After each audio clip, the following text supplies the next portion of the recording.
America. What's up, YouTube? I'm headed down here in the woods right now.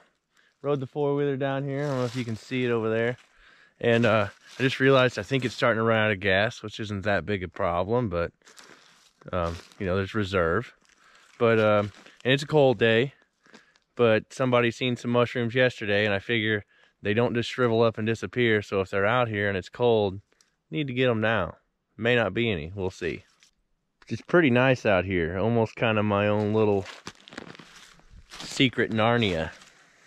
Anyways, so I just found out yesterday that in the next week I'm going to be laid off for the next 8 weeks. And at first I wanted to panic. I was scared, you know, like the moment that I heard it, I thought my boss was joking, like, no way. But it turns out, yeah, I am. I could tell by the seriousness of his voice and the way he looked at me, and it's super real. Nearly everybody else who's going through the same thing, feeling unemployed, worried about their business. I mean, we're all scared because we're not used to uncertainty, you know? And you know, it's a scary thing.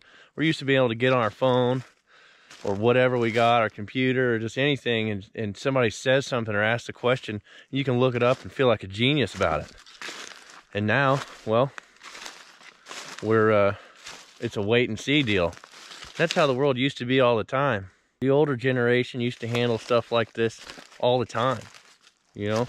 I mean, not to this severity, I don't guess, but you know, they didn't know when things were going to arrive. They didn't know when their package was going to get here. They weren't able to just know what some virus does, or, you know, what 4 billion times 823,000 is. I don't know what that is, but I can look it up on my phone real quick and easy.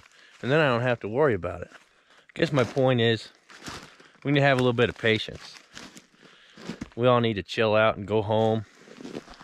You know, accept whatever it is, because there's really nothing you can do about it. You can worry about it, but that won't do you any good. You just got to accept it. Like this. Ugh. We can't stop this virus, but we can slow it down by leaving each other alone, going home for a little while, and that's going to be good, you know. For those that don't want to do it or don't think it's going to affect them, you're gonna have that. There's stupid people out there. It's just a fact of life.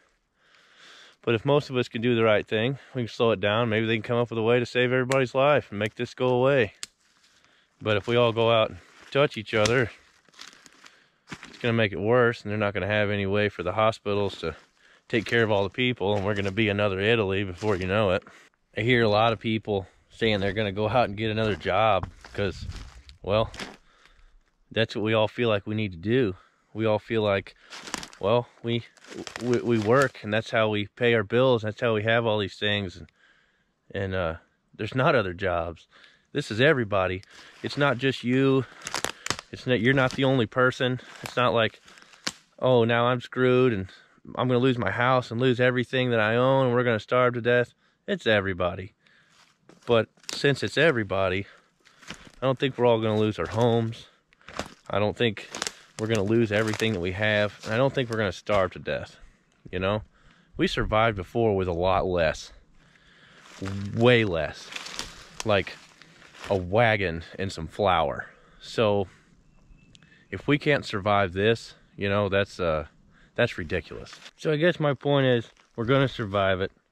And for those of you guys who are going crazy, I just want to bring you a little hope and just say, hey, look at some of the things you want to do right now. Some of us are going to be stuck in our homes. That's just all there is to it.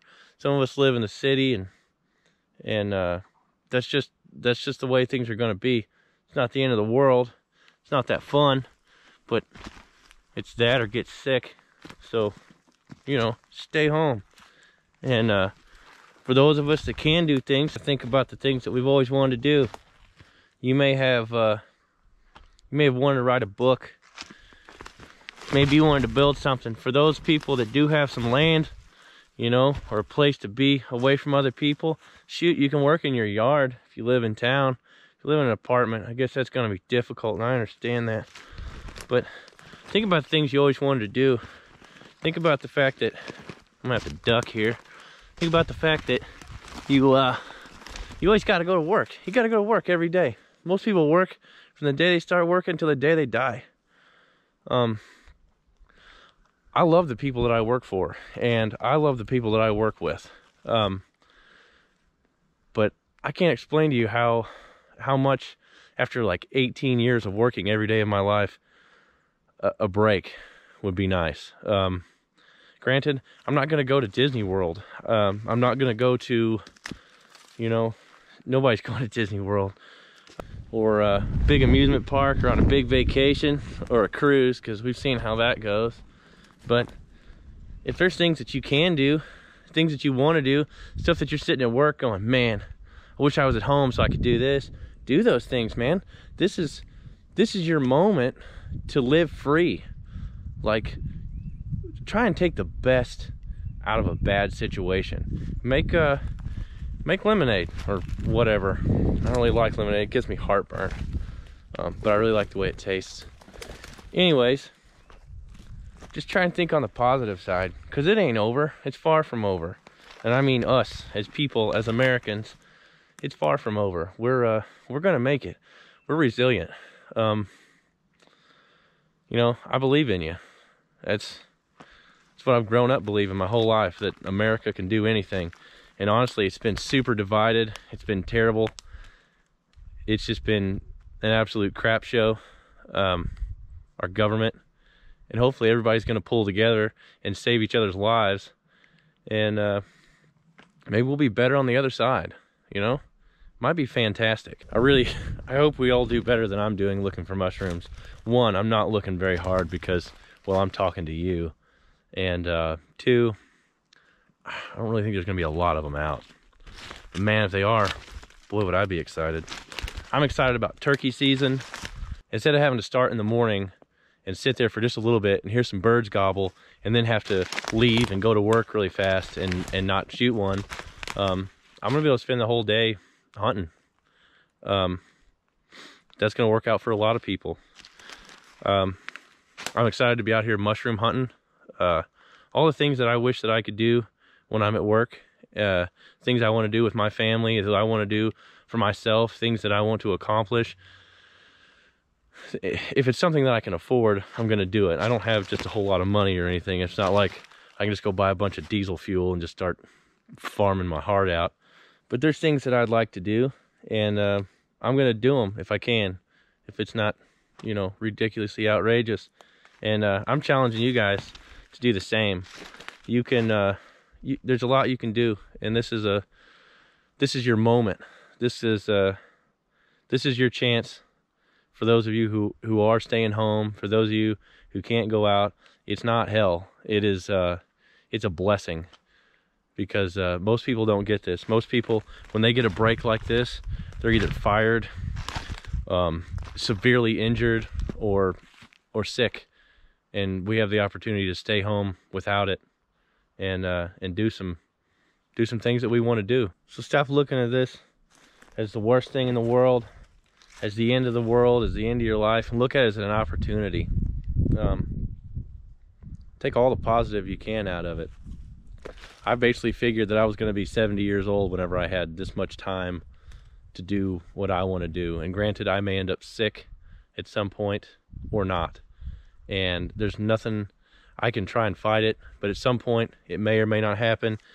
And a really good friend of mine who's he's passed on now, he told me one of the greatest things that's helped me in my life, and he said, if you can change it, change it.